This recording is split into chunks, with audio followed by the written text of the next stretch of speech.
Welcome to the SaaS AdLab podcast, where we bring to you the stories of SaaS founders, entrepreneurs, and CEOs. My name is Luis. I'm the owner and founder of Fantôm Agency, a digital marketing agency specializing in scaling SaaS startups. And today we have the pleasure of interviewing JB. He is the co-founder and co-CEO over at Madwire and a couple of different products that we'll talk about here. And again, thank you so much for being on here today. It's a pleasure having you. And why don't you give us a little bit more of your background and essentially how you got to where you're at today? Awesome. Yeah. Thanks, Luis. Appreciate you having me on the show today. Started Madwire in 2009. My background was, mostly in marketing and design, but it was self-taught. I had played, football through college. And when I had finished, college is kind of a full-time job when you're playing football. And so when we finished, I had some time on my hands. So I went to a local magazine company, did travel magazines in the area there, and just walked in and said, hey, I have a passion for design. I'm pretty good with sales. I'm willing to help out wherever I can. I just want to learn. They didn't need anybody at the time, but they said, hey, do you know how to do a website though? And I said, no, I've never built a website, but if you give me a desk in a couple months, I'll figure it out. And so they did. They gave me a desk. I learned how to build a website. And then I realized kind of walking around at that point in time that not a lot of people knew how to do that. And I could see that digital marketing was the new wave of the future for small business marketing. They were moving out of the yellow pages and phone book and those sorts of things, the newspaper ads, and moving all digital. So there was an opportunity there. And basically we just jumped on it with Madwire and, my dad and I, and started building the company, based on that objective. That's awesome. Did you at all, or your dad, did you guys have a small business at all? Is that the reason why you decided to I guess one of the reasons that you decided to go into this and obviously try to help your dad build his own business or anything like that?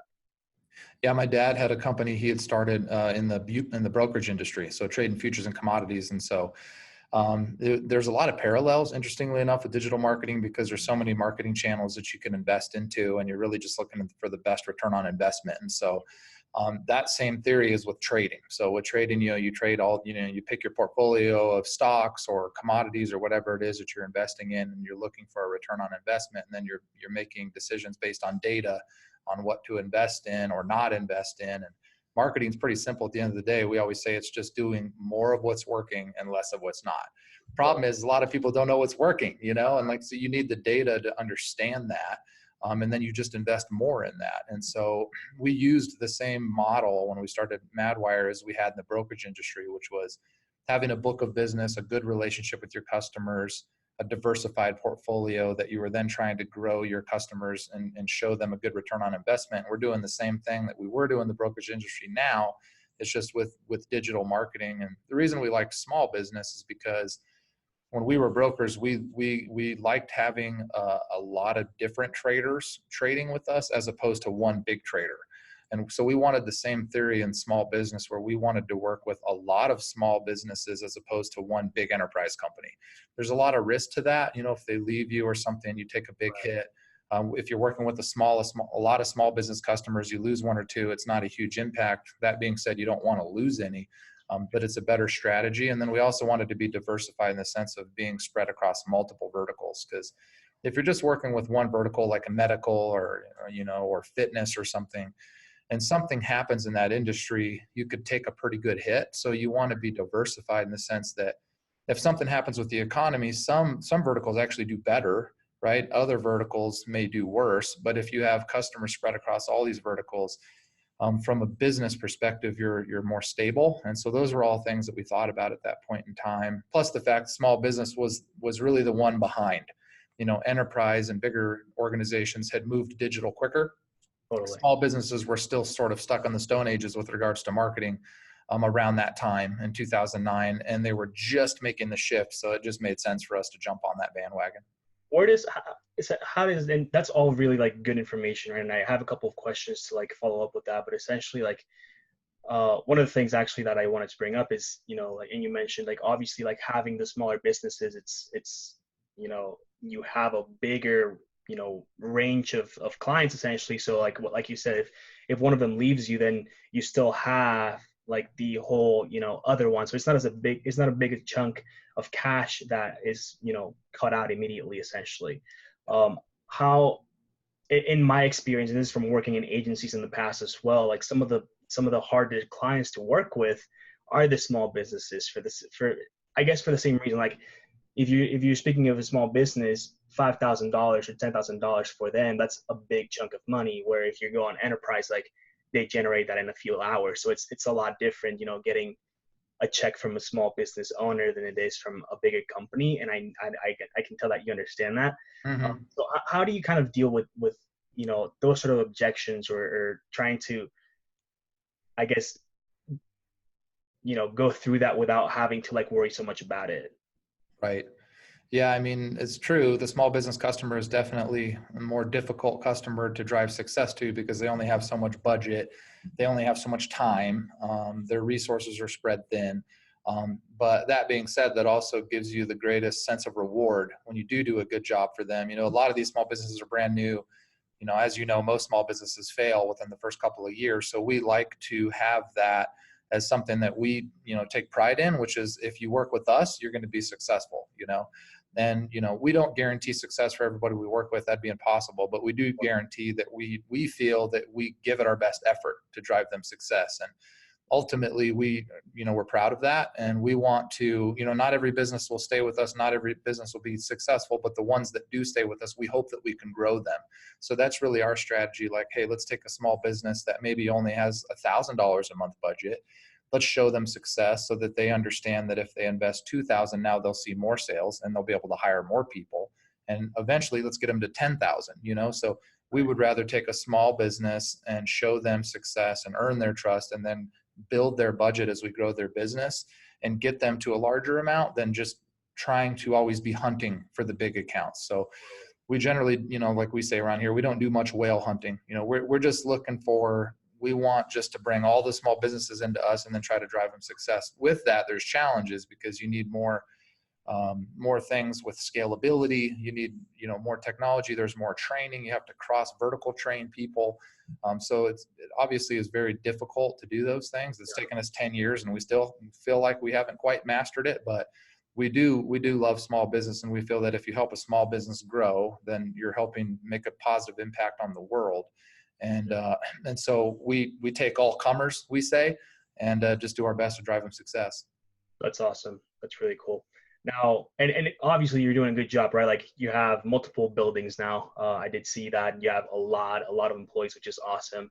To talk a little bit more about that, and actually before that, when is the point? Like, at what point in time do you realize that building out a software for essentially your ideal customer becomes I like to think about it as a growth hack, and I'm sure it was. But when does that time essentially come and kind of present itself?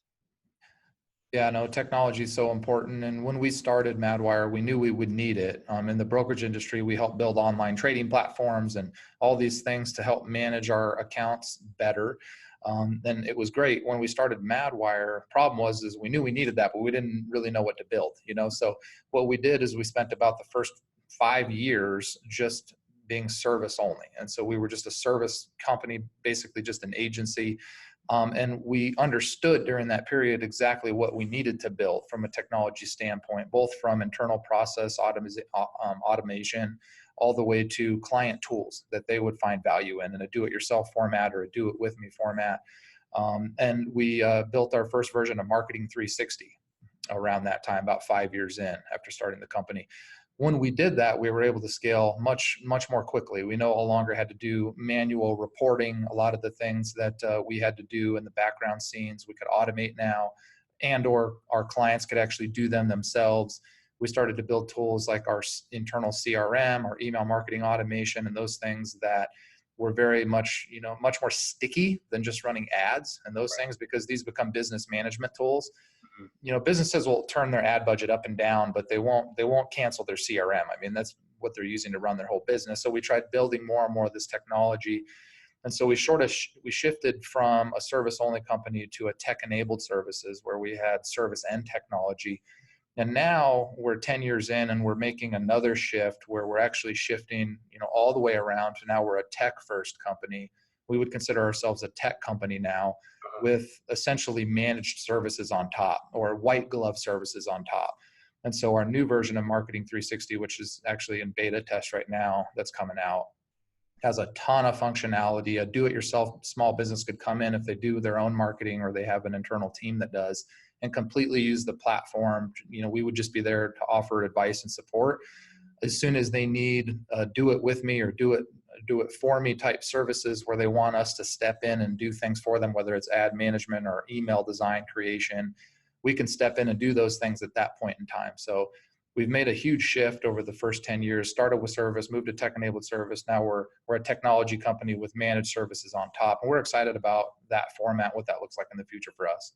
That's awesome. That sounds really cool. What are some of the benefits that come from, or what are some of the benefits that you think will come from shifting to a tech-first company?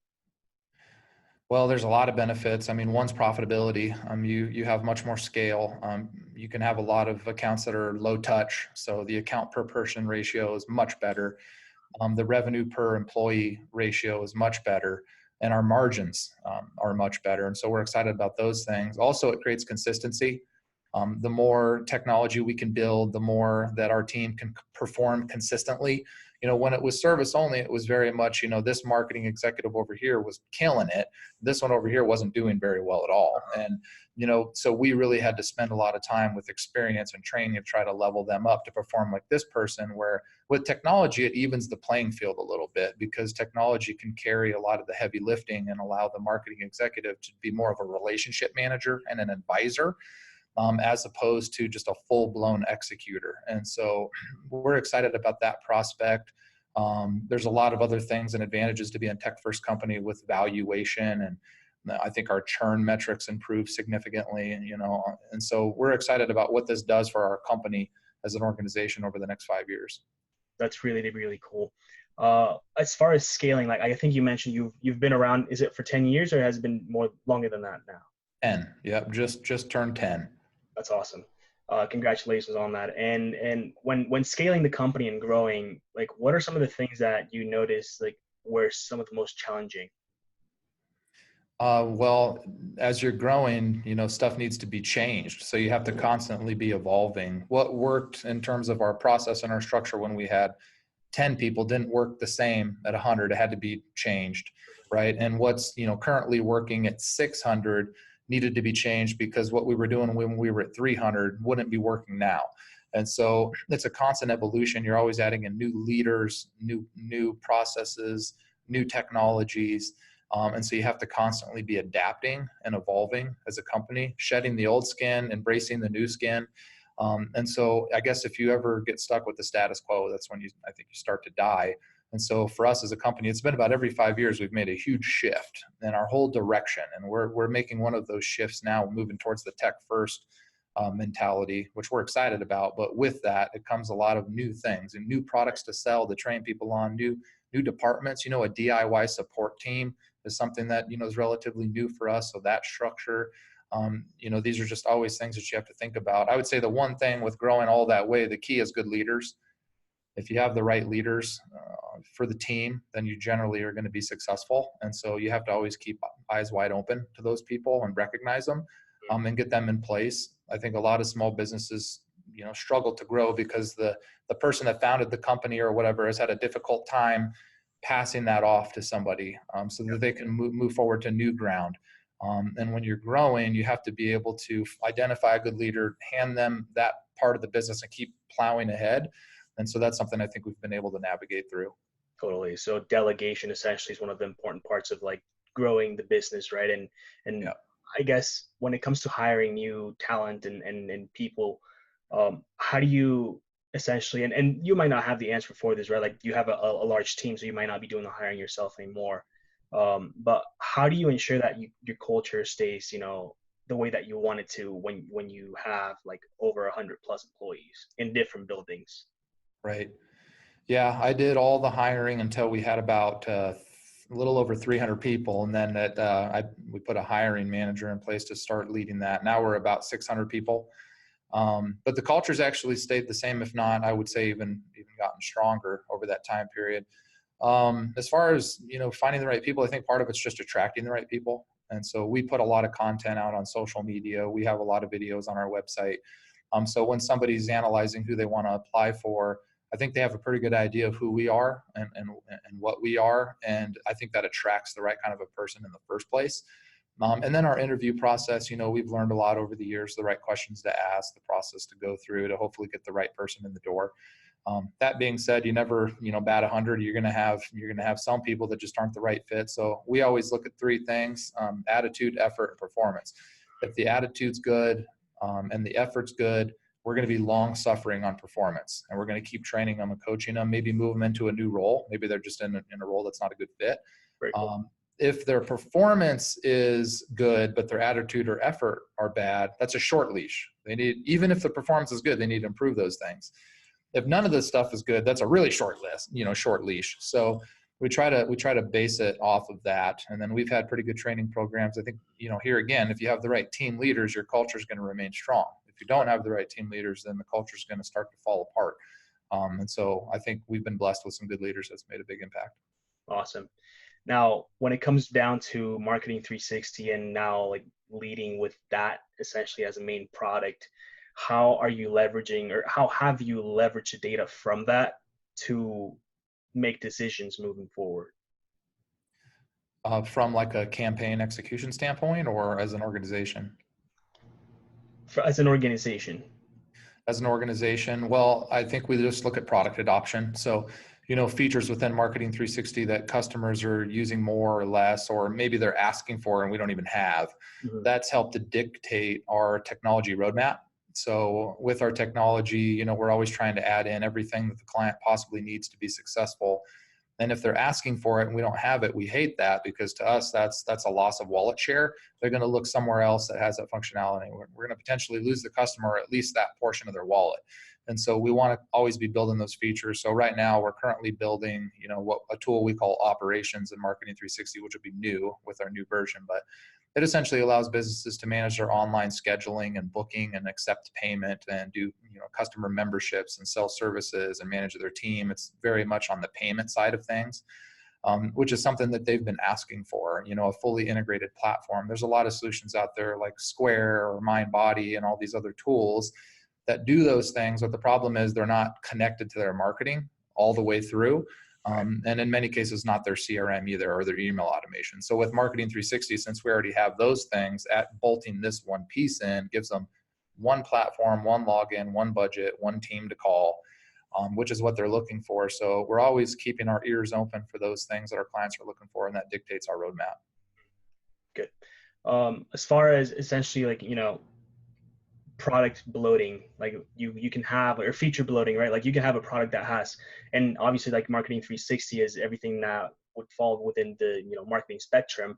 But how do you know if something is worth actually pursuing if let's say one customer asks for it, or a small fraction of a customer asks for it? Yeah, we definitely look for volume of requests. So if it's just something one customer asks for here and there, if it sounds interesting, we'll research it. But unless it's being widely demanded, or just an obvious solution that we need to integrate into our platform, it's probably going to take a back seat. When we look at our tech roadmap, we always kind of try to prioritize it based on, does it increase revenue or does it decrease churn, right? Those are both good things. If it doesn't do either of those, it's probably not a top priority. If it does one or the other, it's pretty good. If it does both, it's really good, and so we try to rack and stack based on that. That's awesome. And what are some of the things that have worked best when it comes down to actually Marketing 360? Yeah, good question. Well, we started off just doing nothing but inbound search back in 2009, so very keyword based. So we verticalized it. So if somebody searched chiropractor marketing or plumber marketing or something like that, we wanted to be there, and it's mostly Google search. In the early days, just like any company that was seeing success back then, but over time we've really evolved to more of a content marketing strategy. So now we, I personally do, one or two videos a week on marketing tips, and we'll share that across social media and promote that. We do a ton of YouTube advertising, Instagram, Facebook, LinkedIn. Surprisingly, we're seeing pretty good results doing some old school channels, digital billboards on the highway, just to create brand awareness. Right. Even some digital TV stuff. we've dabbled with digital radio, not doing a ton of it right now. The biggest thing though I've found, I think recently, is just the content marketing piece. It builds so much trust that when the lead or the prospect finally calls you, they're already 80% to the finish line. Whereas when it was just inbound search, a lot of times they're a price shop and they searched you and a couple other places. And so you're really battling on price. You're really trying to sell yourself. Whereas with content marketing, they've probably seen you several times, watch some of the marketing tip videos or whatever it is. So when they reach out, they're almost there. They might just have a couple more questions. It's a much easier close. Totally. 100% agree with that. And this might be, I guess it's a good question, right? When, like you mentioned that when you were doing search initially, you verticalized it. So obviously if it was plumbers, they would see a plumber ad or something like that. Are you doing something similar with content where you have, content specifically for whatever vertical they might be in, or are you kind of just putting it more generalized content out there that would be of value to pretty much anyone that sees it? We do both. So if it's a topic that applies to everyone, like culture, let's say, like 5 tips on how to improve culture, that applies to everybody. But if we're talking about a specific email marketing drip campaign strategy or social media content strategy, then we're going to be more vertical specific. And we usually try to go into the higher level buckets like contractors and fitness and medical, but sometimes we'll get very, very specific and say just specifically roofers. Mm-hmm. For a roofer, this is the marketing tips. And so we have a good combination, I think, of both. That's pretty cool. And we'll get to a little bit more personal questions here in just a sec. So what's the one thing you're currently trying to accomplish within Madwire? Right now, we're trying to improve profitability. We've been growing very quickly over the first 10 years. And when you're doing that, a lot of times you're at a slight cash burn. You're really just reinvesting all your profits back into marketing. So, now we're 10 years old, so we're trying to focus a little bit more on profitability so we can build a war chest for potential acquisitions, at least improving employee benefits, those sorts of things, maybe fund our own campus someday. Those are things that we want to be in control of our own destiny. And so to do that, though, we need to be profitable. So that's one of our big focuses right now. That's sweet. Some big things coming up. It seems like that's awesome. When it comes to essentially, with 10 years in, what are your thoughts on essentially like giving up or failing and giving up? Giving up and failing? Is that what you said? Yeah. I never think about giving up. It never crosses my mind. I don't even think about failing. Honestly, I believe that everything happens for a reason. And if for whatever reason, something just, goes against us and we end up failing, I guess, that it is what it is. It was meant to be. Let's learn from it. And what are we doing next? But I just try to look forward, not look back much. And so always looking forward, always excited. We always say here, we're just chopping wood. Every day we're chopping wood. And if you're doing that, I think the rest sort of takes care of itself. So I don't believe that we're going to fail, but you never know, something bad could happen, but I don't spend or burn energy thinking about it. Cool. Awesome. What is one thing you're not very good at? I am not very good at reading and writing without an editor. Yeah, I'm dyslexic. I actually enjoy writing, but not the best at spelling, never was. When I was a little kid and spelling baseball, struck out every time. I never could win that game. And so I didn't like those too much, but I actually enjoy writing. We do have a lot of good editors here, so they'll review my stuff and whatnot, but definitely not my strong suit. Cool. Awesome. And what is one of your biggest accomplishments within Madwire? I would say what I'm most proud of is just, being the Glassdoor #1 best place to work in the country for companies 1,000 employees or less, several years in a row. I think it's 5 years in a row now. I'm just really proud of that because there's a lot of awards and stuff that, businesses can win as they're growing. But the one I think is most important to me is that our people are happy. That they want to be there. They want to be there and be a part of it. And so to be recognized for that, it always excites me. Awesome. That's awesome. If you had one piece of advice for someone currently growing, scaling a SaaS company, what would it be? One piece of advice? Well, I guess my one leadership piece of advice just in general would be a quote from Roosevelt that I always live by, which is do what you feel is right, for you'll be criticized anyways. I've always found that to be true, right? You'll be criticized either way. So just do what you feel is right. Follow your gut. your gut is generally right, whether it's hiring, making a decision on, with technology or a new department or a partnership or whatever. Just follow your gut at the end of the day. Definitely. And what's one of your, like one of the, software companies that you're currently studying, or you're looking, at as one of the, the top players that essentially you look uh, for Marketing 360 to be, somewhere around that area? I don't know if I would have one necessarily, just because there isn't a platform that necessarily has the same focus ours does in terms of small business and doing all the things we're trying to do. There are platforms that do certain pieces of what we do very well.